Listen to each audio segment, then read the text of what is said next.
გამარჯობა, გიგა ინაშვილი, შეიარაღების მკვლევარი, ექსპერტი ამ საკითხებში, სპეციალისტი, არის დღეს ჩვენთან ერთად. გიგა, მადლობა.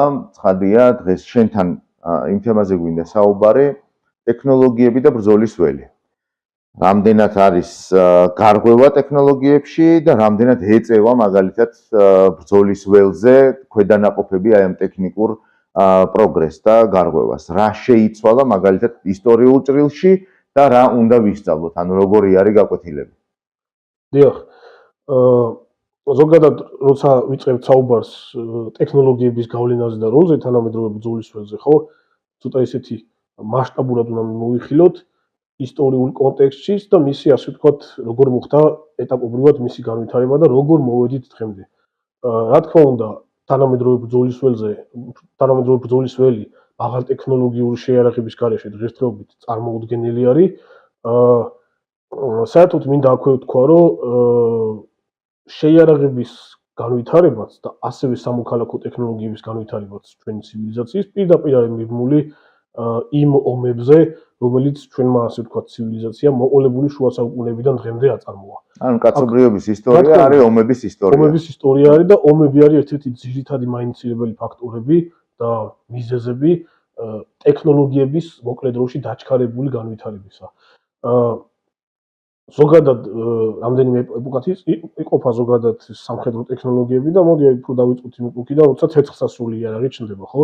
ცეცხლსასროლი იარაღის გამოჩენამ ძირეულად შეცვალა ბევრი რაღაცები, რაც მანამდე, ცოტა შედარებით ნაკლები ტემპით და რაღაც მცირე გამონათებები და მცირე განვითარების რაღაცა დაბალი მაჩვენებლებით გრძელდებოდა. აქ საუბარი მაქვს შეიარაღების განვითარება შუა საუკუნეებიდან თანამედროვე ეპოქამდე, ხო? ცეცხლსასროლი იარაღის გამოჩენამ მაგალითად ყველაზე ისეთი მნიშვნელოვანი რაც არის შექმნა ბრძოლის ველზე სამხედრო კამუფლირებული უნიფორმების აუცილებლობის საჭიროება და უკვე აი მე-20 საუკუნეზე რომ გადავიდეთ, პირველი და მეორე მსოფლიო ომები იქცა იმ ძირითად მაინცირებელ ფაქტორებად და შემდგომში უკვე ცივი ომი განსაკუთრებით, როდესაც უდიდესი თანხები დაიხარჯა, უდიდესი რესურსები დაიხარჯა თანამედროვე შეიარაღების განვითარებაზე და ის კონცეპტუალური მიდგომები და კონცეფციები სხვადასხვა შეიარაღების მართვის სისტემების, ზოგადად საბრძოლო მასალების, სწორედ მეორე მსოფლიო ომის პერიოდში და ცივი ომის პერიოდში არის შემუშავებული, რასაც დღესდღეობით ვხედავთ. ხო, არის რა თქმა უნდა თანამედროვე ნიმუშებიც, თუმცა აი კონცეპტუალური მიდგომები და ზოგადად აი მიმართულებები ცივი ომის პერიოდში გამოიკვეთა. დღესდღეობით თანამედროვე ბრძოლის ველი ხო ციფრული ტექნოლოგიების გარეშე წარმოუდგენელია და ყველა ის საბრძოლო საშუალება და ამ საბრძოლო საშუალებების გამომყენებელი სპეციალისტები, ხო, ინდივიდუალურ, ტაქტიკურ, ოპერატიულ და სტრატეგიულ დონეზე გადაჯაჭვული არის ერთმანეთში და ერთიანი, ასე ვთქვათ, სისტემის ქვეშ იმართება. ბოლო პერიოდში ახლა ძალიან ისეთი ღრმა ისტორიული ის რო არ გამოგვივიდეს, ხო და ძალიან რო არ გაიწელოს ჩვენი ლაპარაკი, ბოლო 10 წლის განმავლობაში მიმდინარე კონფლიქტები რომ მოვიხილოთ, რა ტიპის შეიარაღება წამოვიდა წინა პლანზე, რა ტიპის შეიარაღებამ გაამართლა მისი მოლოდინები კონსტრუქტორების და იმ სამხედროების, რომლებიც კონცეპტუალურ დონეზე ამყარებდნენ სხვადასხვა იმედებს შეიარაღების და საბრძოლო მასალების კონკრეტულ სახეობებზე, კლასებზე და სახეობებზე, რომელმა გაამართლა, რომელმა არ გაამართლა და რა სახეობის შეიარაღების სისტემები და საშუალებები წამოვიდა წინა პლანზე, რომელიც მანამდე აი ბევრ საერთოდ წარმოდგენას არ ქონდა, რომ შეიძლებოდა რამეში გამოყენებულიყო, ხო?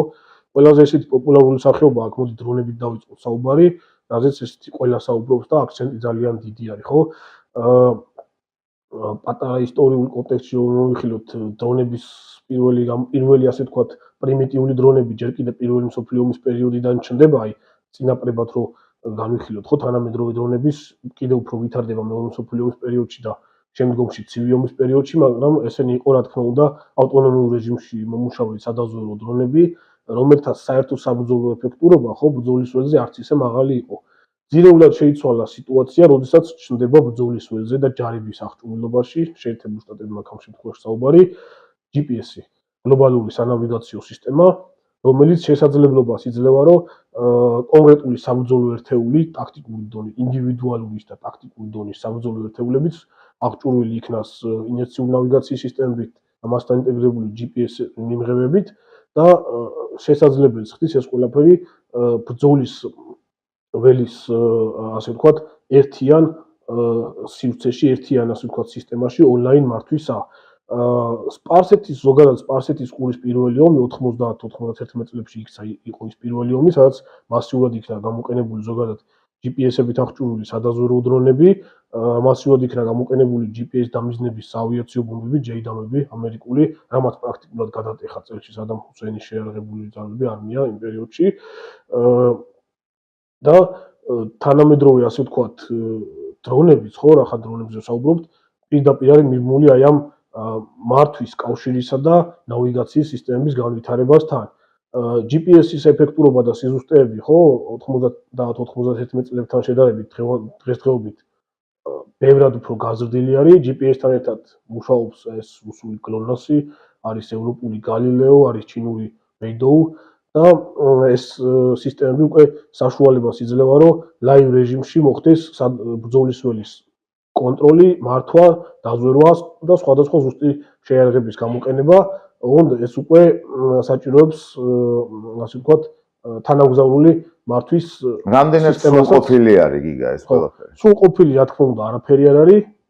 ყველაფერს თავისი მინუსები და პლუსები აქვს, თუმცა დღევანდელი თანამედროვე ტექნოლოგიები ისეთი რაღაცების საშუალებას იძლევა ბრძოლის ველზე, რაზეც აი წარმოუდგინეთ, თუნდაც 90-იან წლებშიც კი ვერ ექნებოდათ. ზოგადად დრონების როლი რომ მე ვიხილოთ, უნდა დავყოთ ესე იყოფა ზოგადად ჩვენს უნდა დავყოთ ბრძოლის ველი სხვადასხვა დონეებად. ინდივიდუალური დონე, ინდივიდუალური მებრძოლების დონე, ანუ ინდივიდუალური და ჯგუფური შეიარაღება და აღჭურვილობა, ცოტა ოდნავ ზედა დონე და რეალურად ყველაზე ისეთი ქვედა დონე, ბრძოლის ველს თუ მივიხილოთ ტაქტიკური დონე, შემდეგ ოპერატიული დონე და სტრატეგიული დონე. შეიარაღებად ზოგადად მათი მოქმედების პრინციპებიდან და ბრძოლის ველზე მათი როლიდან გამომდინარე იყოფა ამ დონეებად, ხო? დრონების გამოყენება იმ სპარსეთის ყურის პირველ ომში ტაქტიკურ და ოპერატიულ დონეებზე ხდებოდა. დღესდღეობით უკვე ვხედავთ უკრაინაში მიმდინარე კონფლიქტში და რამდენიმე წლის წინ, ხო, 2020 წელს სომხეთ-აზერბაიჯანის კონფლიქტი, სადაც პრაქტიკულად პირველად მოხდა ესეთი შედარებით ასე ვთქვათ თანამედროვე ომის წარმოება აზერბაიჯანის შეიარაღებული ძალების მხრიდან და მასიურად მოხდა გამოყენება ავტონომიურ და ლაივ რეჟიმში მომუშავე კამიკაძე დრონებისას და ბევრის ცნობიერებაში საერთოდ ამოტრიალდა თანამედროვე საბრძოლო მოქმედებების ასე ვთქვათ გაგება, ხო?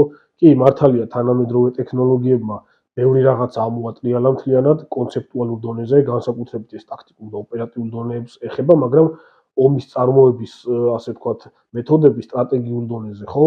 თვითონ ომის ხასიათი არ შეცვლილა, მოყოლებული αδრეული შუა საუკუნეებიდან დღემდე. ანუ ომში გამარჯვებისთვის მხოლოდ დრონები და ტექნოლოგიები საკმარისი არ არის. რა თქმა უნდა, არ არის. აქ მთავარი ზოგადად ომში გამარჯვებისათვის საჭირო რა არის? რესურსების მობილიზაცია, ომები რა არის? დიდი ომები განსაკუთრებით რესურსების დაჯახება, ხო, ერთმანეთთან. ამ რესურსების სწორი მენეჯმენტი და მოწინააღმდეგეზე დროის უმოკლეს მონაკვეთში დიდი რაოდენობის დანაკარგების მიყენება. ეს იგებს ზოგადად საბრძოლო მოქმედებებში ეს წვეტავს ყველაფერს. გიგა, აი ახლა რასაც ვაკვირდებით უკრაინაში და რასაც ვაკვირდებოდით ყარაბაღში, იქ მაინც გეოგრაფიული არეალი სხვა არის, რამდენად და ამაზე მინდა რომ ვისაუბროთ აუცილებლად გეოგრაფიაზე და კიდევ ერთი, რამდენად უწყობენ რამდენად ტანდემში არიან მაგალითად ქვედანაყოფები თვითონ აი ამ ტექნოლოგიებთან უშუალოდ ველზე, რამდენად შეცვალა მათი ტაქტიკა, მათი ქმედება. მე არ მინდა რომ ძალიან ტექნიკურ საკითხებში შევიდეთ, მაგრამ უბრალოდ ავხსნათ, რომ შეეწყნენ ესენი ერთმანეთს თუ ვერ. კი. ყარაბაღის ომი, რომელიც ახსენე და რომელზეც ვსაუბრობდით წეღან, იქცა იმ ომად, სადაც მასიურად მოხდა დრონების გამოყენება აზერბაიჯანის მხრიდან, მართალია იყენებდა სომხეთის, თუმცა არ იყო სომხური დრონები ესეთი მრავალფეროვანი, მაღალტექნოლოგიური და დიდი რაოდენობით, ძირითადად სომხეთის მხარი უფრო სადაზვერვო დრონებს იყენებდა, მათ შორის საკუთარი წარმოების კრუნქები არის ესეთი სომხური დრონები. აი აზერბაიჯანსაც შეეხება, იყენებდნენ ძირითადად ისრაელის წარმოების დრონებს, კამიკაძე ოპერატიული დონის კამიკაძე დრონები, ჰაროპები და ჰარპიები, იყო ტაქტიკური დონის საკუთარი აზერბაიჯანული წარმოების დრონები, იტიქოვანები და აი ეს სამი ძირითადი ტიპის დრონი იქცა, ძირითად საშუალებად, რომელმაც პრაქტიკულად უდიდესი ზიანი და დანაკარგები მიაყენა სომხეთის შეიარაღებული ძალების შორსმსროლელ საარტილერიო სისტემებს, ტაქტიკურ სიღრმეებში მომუშავე ლულიან არტილერიას, რეაქტიულ არტილერიასაც და ჰაერსაწინააღმდეგო სისტემებს. დრონებთან ერთად, რა თქმა უნდა, აზერბაიჯანული მხრიდან აქტიურად იყო ჩართული, აქტიურად მუშაობდა მათი საარტილერიო ბრიგადების შეიარაღებაში არსებული შორს მსურველი ზუსტი დამიზნების რეაქტიული артиლერია, რაზეც ცოტა უფრო დეტალებში შემდეგში ვისაუბროთ დრონების შემდეგ და უფრო წინა პლანზე იყო წამოწეული დრონები. ზოგადად დრონების მართვის სისტემებზე რო საუბრობდით, ხო, მოყოლებული 90-იანებიდან დღემდე იმდენად განვითარდა მართვის სისტემები, რომ სტრატეგიულ სიღრმეებში უკვე არის შესაძლებელი სადაზვერვო და დამტყმელი დრონების მართვა. ამას უკვე ჭირდება გლობალური ნავიგაციის სისტემა ეს თავისთავად და თანამგზავრული მართვისა და კავშირის სისტემები. ამის გარეშე ეს არ გამოდის და თვითონ თანამგზავრული მართვის სისტემების გარეშე დრონების მართვა შესაძლებელია მაქსიმუმ ოპერატიულ სიღრმეებში 100-150 კილომეტრებამდე. რეალურ სიტუაციაში შეიძლება უფრო ნაკლებია. რაც შეეხება ტაქტიკურ დონეს, ტაქტიკურ დონეზე ყველაზე ისეთი ქვედადონიანი და ყველაზე მეტად არის გაჯერებული სხვადასხვა ტიპის დრონებით, ისევე როგორც სხვადასხვა შეიარაღებით ტაქტიკური დონე ყველაზე უფრო მეტად მრავალფეროვანი და გაჯერებული არის და ფეხის აწყობას რაც შეეხება ტაქტიკურ დონეზე ხდება ზოგადად ინდივიდუალური მებრძოლების მიერ დრონების საბრძოლო ექსპლუატაცია, საბრძოლო ექსპლუატაცია და დრონ-საწინააღმდეგო მოქმედებები. აქ პირველი ესეთი ფეხის აწყობა რაში იყო ახლა საჭირო და ტაქტიკურად რა შეცვალა უკრაინა რომ იმოვიხილოთ, ხო? ტაქტიკური დონის დრონებმა.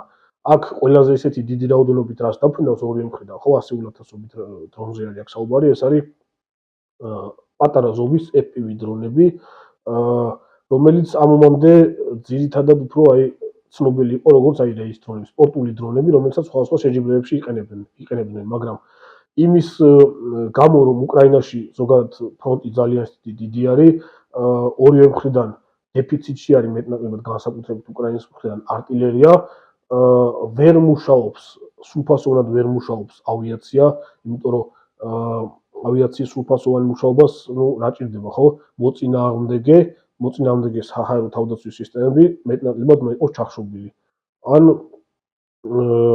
მინიმუმამდე დაყვანილი მათი ეფექტურობა და პლუს მოწინააღმდეგის გამანადგურებლები ვერ უნდა აკონტროლებდნენ საჰაეროს სივრცეს, ხო? უკრაინული გამანადგურებლები ზოგადად საჰაეროს სივრცეს მართალია ვერ აკონტროლებენ, მაგრამ ჰაერსაწინააღმდეგო კუთხით საკმაოდ მაღალ დონეზე არის უკრაინა დასავლური დახმარების წყალობით და მანამდე საბჭოთა მარაგების წყალობით დიდი რაოდენობით ბუკის სისტემები და ეს სამასის სისტემები ყავდათ და შედეგად აი ამ გაშლილ რელიეფზე, რომელიც იდეალური რელიეფი არის ზოგადად ჰაერსაწინააღმდეგო ბრძოლის დროს მაქსიმალური ეფექტურობების საჩვენებლად და ჰაერსაწინააღმდეგო თავდაცვის სისტემების მეზენიტების მიერ თავისი ასე ვთქვათ პროფესიონალიზმის მაქსიმალური უნარების გამოსავლენად რუსული ავიაციის დიდი ნაწილი პრაქტიკულად ზის მიწაზე აეროდრომებზე მუშაობენ შორი მანძილებიდან პლანირებადი საავიაციო ბომბებით ან ვერტმფრენები მუშაობენ აქაც შორი მანძილებიდან და რეალურად ის დატვირთვა და ის ეფექტი რუსულ ავიაციას ამომში არ აქვს. არც უკრაინას. ზოგადად ავიაცია პრაქტიკულად ამოვარდა. კი, არ ამოვარდა, კი იყენებენ ეფექტი საკმაოდ ისეთი აქვს, მაგრამ არა ისეთი, როგორც იყო მოსალოდნელი.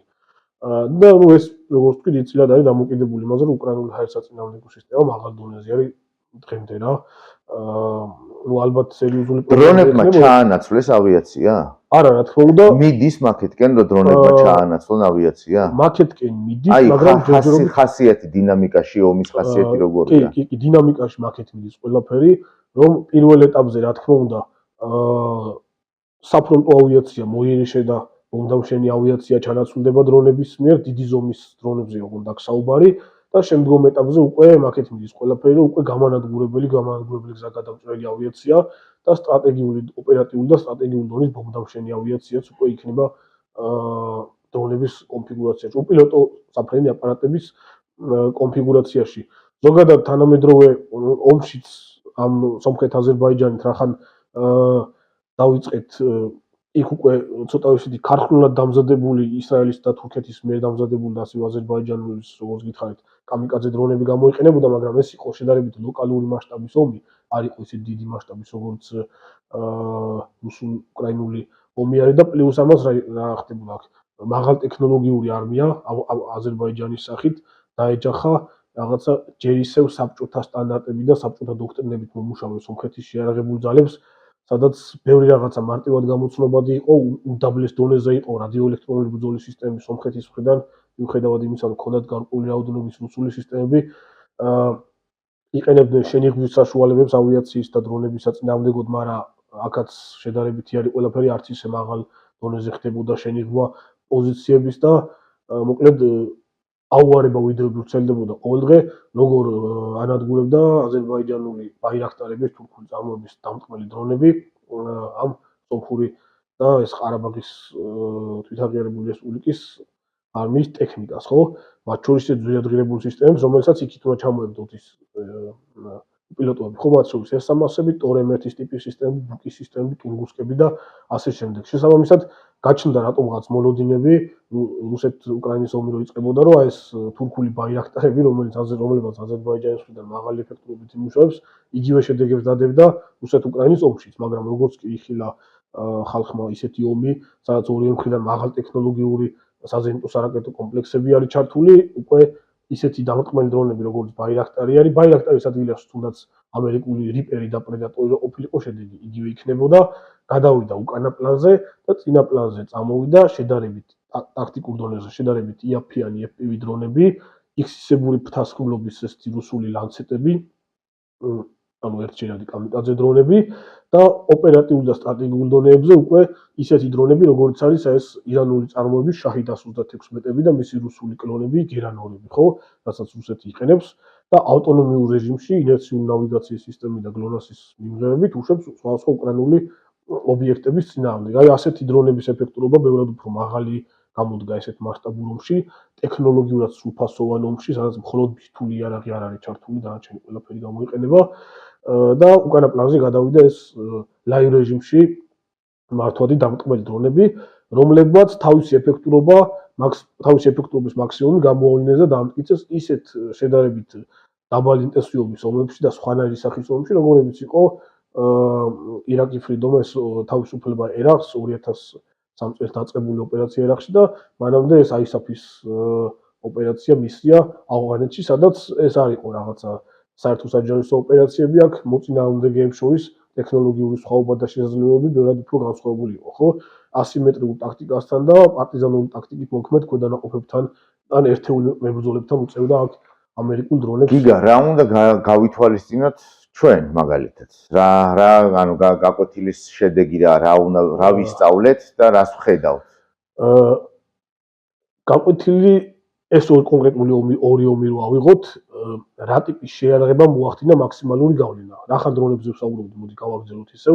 FPV დრონები, რომელიც შედეგებს დებენ იმ შემთხვევაში, როდესაც მათ ვიყენებთ დიდი რაოდენობით, აქ არ არის საუბარი იმაზე, რომ მხოლოდ რაღაც შეიარაღებული ძალების კონკრეტული ქვედანაყოფები იყენებდნენ ან ზოგიერთი სახეობა ამ დრონებს, მასიურად უნდა იყენებდნენ მოხალისეები, მოსახლეობა, ტერიტორიული თავდაცვის ქვედანაყოფები, ანუ რაც უკრაინაში ხდება, ახლა ამაზე ვსაუბრობ, ამ ტაქტიკური დრონების მასირების გარეშე შედეგი არ იდება, იმიტომ რომ ზოგადად თანამედროვე აღარ არ მithქვია ახლა ძირითადი ასე ვთქვათ მტერი რა არის პატარა ტაქტიკური დონის დრონების, ეს არის REP სისტემები, რადიოელექტრონული ბრძოლის სისტემები და არა ჰაერსაწინააღმდეგო საშუალებები, რომლებიც ხშირ შემთხვევაში საერთოდ ვერ ხედავენ ამ პატარა მცირე ზომის დრონებს. აქ ძირითადი საფრთხე არის რადიოელექტრონული ბრძოლის სისტემები, იქაც ორივე მხრიდან რუსები აქტიურად იყენებენ ამას და პრაქტიკულად ეს ომი იქცა ყოველდღიურ დაპირისპირებად დრონების მართვის სიხშირეებსა, მათი პროგრამულ უზრუნველყოფასა და რადიოელექტრონული ბრძოლის სისტემების პროგრამულ უზრუნველყოფასა და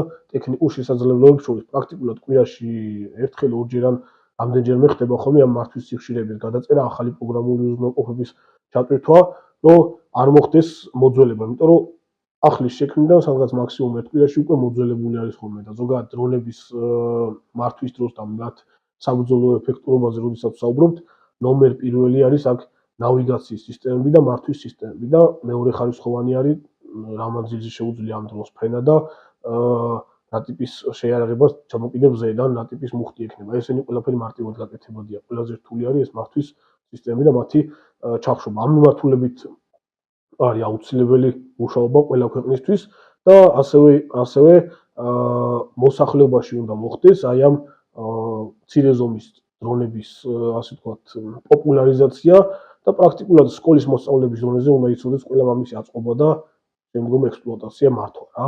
მასზე სხვადასხვა საბრძოლო მასალების დამაგრება ცოტა უფრო სხვა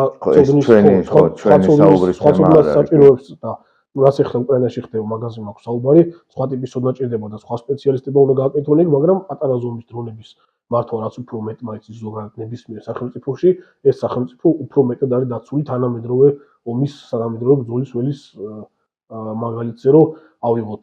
მეორე ისეთი რაც არის ასევე აუცილებელი არის შორმანძილებზე მოქმედი კამიკაძე დრონები, როგორც არის ეს ებრაული ჰაროპები და მაგისი კონცეპტუალური კლონი ეს ირანული შაჰიდ 136-მეტები, რომლითაც შეიძლება დრონი გაუშვა ავტონომიურ რეჟიმში, საერთოდ არ შეიძლება ამის ონლაინ რეჟიმში მართვა და რამდენიმე 10 კილოგრამიანი ქობინით დაეცემა რაღაცა სტაციონარულ მიზანს, რომელიც ზოგადად სტაციონარული მიზანი ყოველთვის უფრო მაღალი მნიშვნელობის არის ხოლმე რა. და ჩვეულებრივი პილოტირებადი ავიაციით ან არტილერიის, ასე ვთქვათ, გამორიცხვით შეიძლება რომ ის შედეგები მიიღო, რასაც მანამდე ცოტა სხვა საშუალებები ჭირდებოდა. მეორე ისეთი სახეობა კლასი ხო შეიარაღების ესენი არის რეაქტიული და ლულიანი არტილერია ზუსტი დამიზნების საშუალებით, განსაკუთრებით გამოვყოფ შორსროლე რეაქტიულ არტილერიას, რომელიც არანაკლები მნიშვნელობის იყო სომხეთ აზერბაიჯანის ომში. აზერბაიჯანის შეიარაღებაში პერიოდში იყო T-122 და T-300 ტიპის თურქული სისტემები, საკარიას ტიპის კასირგა და საკარია, თურქული რეაქტიული სისტემები არის გრადის კალიბრზე 122 მმ და 300 მმ-იანი რაკეტებით და ისრაელის წარმოების IMI-ის წარმოების ლინქსები. ამ სისტემების ზუსტი დამიზნების რაკეტებით აზერბაიჯანმა შეძლო რომ აეთვისებინა ოპერატიულ სიღრმე და ოპერატიულ სიღრმეში ეწარმოებინა სომხური არმიის სამიზნების განადგურება რა. ამის საშუალება სომხეთს ნაკლებად ჰქონდა, იმიტომ რომ მათ შეიარაღებაში ყველაზე ესეთი შორსროლე სისტემები რა იყო, მცირე რაოდენობით ტოჩკაუს ტიპის ოპერატიული ტაქტიკური რაკეტები, რომელიც ძალიან არაზუსტია და მცირე რაოდენობით სკადის ტიპის ბალისტიკური რაკეტები, რომელიც გამოიყენეს, მაგრამ რა თქმა უნდა ის შედეგი არ ქონია. აქ ბევრად უფრო სერიოზული შედეგი ჰქონდა აზერბაიჯანულ რეაქტიულ არტილერიას, რომელიც ოპერატიულ სიღრმეებში უტყავდა მაღალი ღირებულების ობიექტებს. იყენებდნენ ასევე თანამედროვე ტაქტიკურ რაკეტა ლორასაც ასევე ისრაელის წარმოების არის, რამაც ძალიან სერიოზული მიზნები გაანადგურა სომხეთის ტერიტორიის საკმაოდ ისეთი დიდ სიღრმეებში.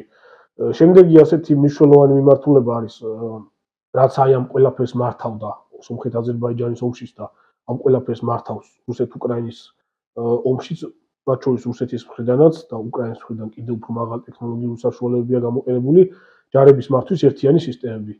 ეს მოძველებული C2, რა თქმა უნდა, მაგრამ თანამედროვე C3 და C5-ები არის კიდე არსებობს C6-ებიც, სადაც პრაქტიკულად ყველა ეს ციფრული სისტემა და კავშირგაბმულობის სისტემა არის გაერთიანებული, რომელიც თანამედროვე ბრძოლის ველზე მუშაობს და შტაბში ონლაინ რეჟიმში მართავენ ყველა იმ ქვედანაყოფს და მათ შემადგენელ ინდივიდუალურ ტაქტიკურ და ინდივიდუალურ ელემენტებს, რომელსაც გარკვეული ეფექტის მოტანა შეუძლიათ ბრძოლის ველზე.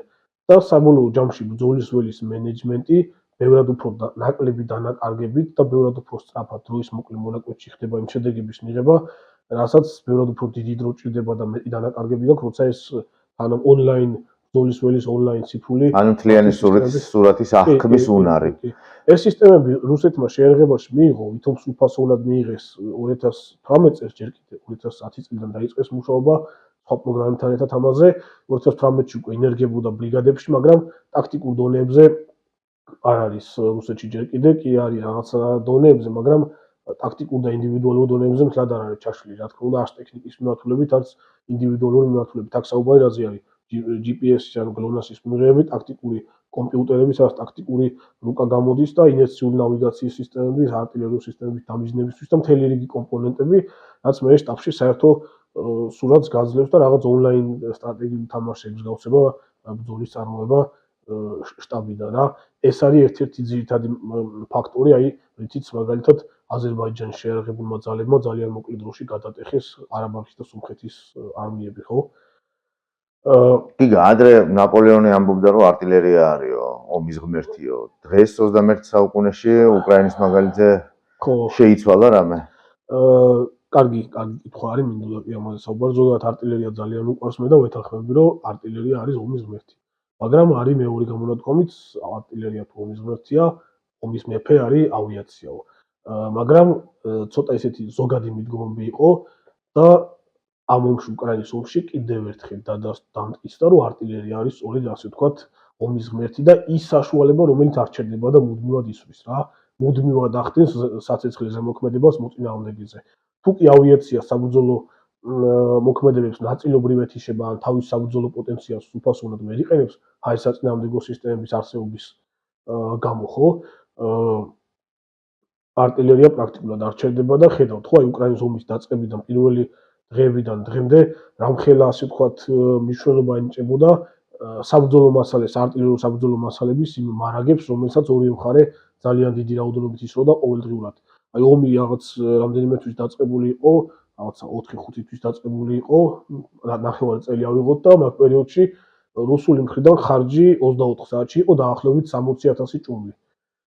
ეს რას ნიშნავს? ანუ უდიდესი ის დანაკარგები, რომელიც უკრაინულ ნაწილებს ადგენდა ცოცხალ ძალაში, ყველა ოპერატიულ მიმართულებაზე დიდწილად იყო დამოკიდებული, დიდწილად იყო გამოწვეული საარტილერიო საბრძოლო მასალებისგან, მათგან მიყენებული ნამსხვრევებისგან. ზოგადად აღარ მახსოვს ზუსტად რომელი წელი იყო პენტაგონის დაკვეთით ერთ-ერთმა კერძო კომპანიები არის ახლა ისეთი ამერიკაში, სადაც ზოგადად აი კერძო სამხედროები მუშაობენ ხოლმე, სხვადასხვა ანალიტიკური კვლევების მიმართულებით და ჩატარდა ეს საკმაოდ სერიოზული კვლევა, თუ არ ვთქვი ეს კვლევა 2008 წლამდე ჩატარდა ჯერ კიდე, გასული 30-40 წლის განმავლობაში მიმდინარე სხვადასხვა კონფლიქტებში რამ გამოიწვია რა ტიპის შეარაღებაზე მოდიოდა ცოცხალი ძალის დანაკარგების დიდი ნაწილიო. 0.0 რაღაცა პროცენტი მოვიდა ცეცხლსასროლ იარაღზე, ჩვენ ავტომატებზე, სნაიპერულ შაშხანებზე, ტყვიამქრევებზე და სადღაცა 80-დან 85%-მდე მოვიდა საარტილერიო ნამსხვრევებზე, ზოგადად თანამედროვე ბრძოლის ველზე. მომაკვდინებელი ფაქტორი რაც არის ეს ყველაზე დიდწილად არის სხვადასხვა ტიპის საარტილერიო ნამსხვრევები. ნაღმსატყუწნების უმეტეს შემთხვევაში 155-იანი და 152-იანი ლულიანი артиллерия, 122 მმ-იანი ლულიანი артиллерия და შედარებით მცირე წილი არის ახლო მანძილზე მოქმედი და შორსმცველელი რეაქტიული артиллерიის. ზოგადად თუ რომელიმე მხრიდან ავიაცია მუშაობს მასიურად და უპრობლემოდ დაფრინავს, ხო? აქ უკვე სერიოზულად იზრდება საავიაციო საბრძოლო მასალებისგან მიყენებული დანაკარგების წილი, მაგრამ თუ ავიაციის ფაქტორი შედარებით მეორე პლანზე არის და 24 საათი გაუჩერებლივ ისვრის артиллерия, აქ უკვე артиллерия არის წინა პლანზე წამოსული. აქ უნდა განვიხილოთ ახლა დინამიკა, რა დინამიკაც გამოიკვეთა რუსეთ-უკრაინის ომში, ხო? თუ კი პირველ ეტაპზე რუსული ავიაცია ეხლაც, მაგრამ პირველ ეტაპზე უფრო განსაკუთრებით ვერ დებდა იმ საბრძოლო ეფექტურობას და იმ შედეგს, რაც ასე ვთქვათ, მოსალოდნელი იყო, ხო? მანამდე ეს იყო რა თქმა უნდა დამოკიდებული მიზეზი იყო უკრაინული ჰაერსაწინააღმდეგო სისტემები და ასევე ამის მიზეზი იყო ის, რომ რუსული საავიაციო ქვედანაყოფებში არსებული სხვადასხვა საბრძოლო მასალა, ეს იყო საბჭოთა საბრძოლო მასალები, ძალიან იშვიათი სახეობები იყო თანამედროვე, რომელიც იყო ჩვეულებრივი, აი საავიაციო ბომბი რო ავიღოთ, ხო 500 კილოგრამიანი საავიაციო ბომბი, რომელიც არის ძირითადი დამაზიანებელი ფაქტორი ბრძოლის ველზე. შეერაღებაში რაც ქონდათ, ეს იყო ჩვეულებრივი თავისუფლად მართვადი ფაბ-500-ები, ფაბ-1000-ებიც, ფაბ-1500-ები იყო, ფაბ-3000-ებიც, რა თქმა უნდა, რასაც ახლა ბოლო პერიოდში იყენებდნენ, მაგრამ ესენი ყველა იყო სტანდარტული, კლასიკური თავისუფლად მართვადი საავიაციო ბომბები, რომლის პოზიციებზე ჩამოყრა სჭირდება მოწინააღმდეგის პოზიციებთან მიახლოება და შემდეგში ჩამოგდება. ზუსტი დამიზნების საავიაციო საბრძოლო მასალები, აი კაბები რო ავიღოთ, კორექტირებადი საავიაციო ბომბები, რუსებს რა თქმა უნდა ქონდათ შეარაღებაში, მაგრამ მისი გამოყენების მანძილები არის სულ რაღაც რამდენიმე კილომეტრები რა. რასაც ქვია თანამედროვე პლანირებადი საავიაციო ბომბები, რაც ასე ვთქვათ, დასავლური ნატოს ავიაციის მთელი ესეთი კოზირი იყო, ხო, მათ პოტენციურ მოწინააღმდეგებთან და მათ შორის ნატოს ავიაციის კოზირი იყო რუსული არმიის წინააღმდეგ, ხო? ეს იყო სწორედ რამდენიმე ათეული კილომეტრზე მოქმედი პლანირებადი საავიაციო ბომბები და ზუსტი დამიზნების ჯეიდამები და GBU სერიის ბომბები, ხო? მეტნაკლებად რუსებმა აუღეს ალღო, მაგრამ არ დაიწყეს რაღაცა დიდი რესურსების ჩადება მაინც და მაინც ამ ბომბების გათანამედროვებისთვის. დაამზადეს შედარებით პრიმიტიული პლანირების კიტები დავარქვათ, მოდი კომპლექტები, რომელიც უკვე თვითმფრინავის პილონზე ჩამოკიდებულ ჩვეულებრივ საბჭოთა 500 კილოგრამიან, პირველ ეტაპზე 500 კილოგრამიანებზე დაიწყეს გაკეთება, შემდეგში 1500-იანებზე და 3000-ებზე დაამზადეს ესეთი გაშლად ფრთებიანი, ფრთასაჭეებიანი და ზოგადად კუდა სტაბილიზატორის მქონე კომპლექტები, რომელიც უკვე თვითმფრინავის პილონზე ჩამოკიდებულ ბომბზე მაგრდება გარედან ხამუტებით, სპეციალური რკინის სალტეებით და ჩვეულებრივად ბომბის ჩამოგდების შემდეგ ტრიალდება ბომბი, შლის ამ ფრთებს და გაფრენამდე წინასწარ ჩატვირთულ კოორდინატებს ხვდება. მთელი ასე ვთქვათ აზრი ამ ბომბების იყო ის, რომ ამ ბომბების სიზუსტე ხა 30-40 მეტრია, მაგრამ მათი მოქმედების მანძილები რამდენიმე კილომეტრიდან გაიზარდა 50-60 კილომეტრამდე. ამან ბოლო 1 წელიწად-ნახევრის განმავლობაში ამ კონკრეტულმა ვითომდაწვილი მარმა და რეალურად გარდამტეხი როლი ითამაშა ამ ყველაფერმა. თავისი ეფექტი შეიტანა ბრძოლაში. რუსული ავიაცია, განსაკუთრებით ბომბდამშენი ავიაცია დააბრუნა ბრძოლის ველზე, რომელსაც არანორმალურად მაღალი დანაკარგები ჰქონდა ომის დაწყების პირველ დღეებში, პირველ თვეებში, განსაკუთრებით ხარკოვის მიმართულებაზე, იმიტომ რომ რატომღაც მაგ მიმართულებიდან ძალიან აქტიურად დაფრინავდა ეს რუსული საფრონტო ბომბდამშენი ავიაცია. Su-24-ებზე და Su-34-ებზე მაქვს საუბარი და რუსული ბომბდამშენი ავიაცია Su-34-ების სახით დააბრუნა ბრძოლის ველზე და ტაქტიკულ და ოპერატიულ დონეზეც გადადის უკვე ტაქტიკური პრობლემა ოპერატიული პრობლემაში, ხო? სერიოზული პრობლემა წარმოქმნა ბრძოლის ველზე უკრაინის შეიარაღებული ძალებისთვის, ხო? დღესდღეობით, რა თქმა უნდა, რუსულ არტილერიაზე არანაკლებ პრობლემის შემქმნელი არის სწორედ ეს რუსული საფრონტო ბომბდამშენი ავიაცია, რომელიც ორი მანძილებიდან ყრის ამ პლანირებად ბომბებს დღის განმავლობაში ხან რამდენიმე ასეულს აგდებს და ეს ბოლო პერიოდში დაკარგული რუსული შეიარაღებული ძალების მიერ დაკავებული უკრაინული ქალაქები, როგორი ზომის ქალაქების აღებასაც ბევრად დიდ რესურსებს და დროს ახარჯავდა, ხო, რუსეთის შეიარაღებული ძალები, ბევრად უფრო სწრაფად დაიკარგა უკრაინული მხრიდან, ვიდრე მანამდე ხდებოდა, ხო? იმიტომ ჩასივი იარი ავიღოთ და შევადავთ ბახმუტს, ხო? მანამდე ესე მასიურად არ ხდებოდა პლანირებადი ბომბების გამოყენება და 500 კილოგრამიანმა და 1500 კილოგრამიანმა ბომბებმა შემდგომში მას უკვე მოყვა 3000-ები, რუსულ ავიაციას მიეცა იმის საშუალება, რომ ის საყრდენი პუნქტები, რასაც უკრაინელები აწყობდნენ და იყენებდნენ ქალაქებში, დროის ძალიან მოკლე მონაკვეთებში დაენგრიათ სულად რა. ძალიან ესეთი მაღალი ეფექტი აქვს, როდესაც 1500 კილოგრამიანი ბომბი კორპუსს ხდება, რომელსაც ეს არტილერია მაინც და მაინც ბევრს ვერაფერს უშლება და სიტყვაზე ერთი ჩვეულებრივი საბჭოთა კორპუსი რო ავიღოთ, ხო, რომელსაც სიტყვაზე გაამაგრებს რომელიმე მხარე და დღეები და კვირები გაჩერდება, არტილერიას საკმაოდ დიდი ხანი ჭირდება, რომ ეს დაანგრიოს მთლიანად, ხო? აი, რაც ხდებოდა მანამდე. სიტყვაზე საავიაციო დაბომბების პირობებში ამის გაკეთება სულ რამდენიმე წუთში არის შესაძლებელი და კვირების მაგივრად რაღაც რამდენიმე დღე შეიძლება გაძლოს ქალაქმა. ეხლა რისი თქმა მინდა აქ უკრაინაში გაშლილი რელიეფის გამო აქ არ არის რაღაცა მაინც თაბორიანი რელიეფი, ხო, რა თქმა უნდა, ყველამ იცის ეს. გაშლილი რელიეფის გამო საბრძოლო მოქმედებები, მათი დაგეგმარება, წარმოება, თავდაცვითი და შეტევითი ოპერაციები პირდაპირ არის მიღებული დასახლებულ პუნქტებზე და ამ დასახლებული პუნქტების დამაკავშირებელი გზებზე, მაგისტრალებზე და სარკინიგზო ხაზებზე რა. ზოგადად რელიეფი კარნახობს, როგორ ტიპის საბრძოლო მოქმედებები აწარმოო, ხო? შესაბამისად, ეს განაპირობებს კონკრეტული ტექნიკისა და საბრძოლო მასალების საჭიროებას ყველა მიმართულებაზე. უკრაინელები იმიტომ იცავდნენ თითოეულ სოფელს, ურბანულ ზონას, თითოეულ ქალაქს, იმიტომ რომ სხვა საყრდენი პუნქტი მათ ფიზიკურად არ აქვთ. აქ ზოგადად მიწა ისეთი არის, სრულფასოვანი საფორტიფიკაციო ნაგებობის მომზადება ძალიან ჭირს, იმიტომ რომ პრიმიტიული სანგრებს ამოთხრი და რაღაცა 10 წუთში შეიძლება წყლით იყოს სავსე.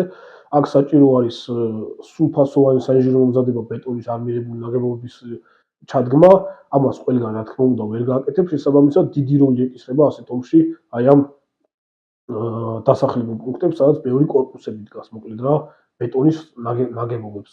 შესაბამისად, აი აქ წინა პლანზე წამოვიდა ეს რუსული დამიზნების საბრძოლო მასალები, ისეთი საშუალებები, რომლითაც პრაქტიკულად აქამდე დასავლური ავიაცია იგებდა ხოლმე სხვადასხვა შეიარაღებულ კონფლიქტებს. სამწუხაროდ ჩვენ ვხედავთ, რომ ეს ომი ჯერჯერობით ესეთი ძალიან მძიმე ფაზაში არის შესული, ამის დასასრული ჯერ არ ჩანს, როგორ განვითარდება ამას ყველა ერთად ნახოთ. მადლობა გიგა ინაშვილი იყო ჩვენთან ერთად და რა თქმა უნდა მასთან ერთად აუცილებლად გავაგრძელებთ აი ამ ტექნოლოგიებზე და არა მხოლოდ ტექნოლოგიებზე, არამედ შეიარაღებაზეც საუბარს. ბევრი რაღაც დაგვჭირდა, იმიტომ რომ ძალიან დიდი თემა არის და შემდგომში გავაკეთებთ. მადლობა.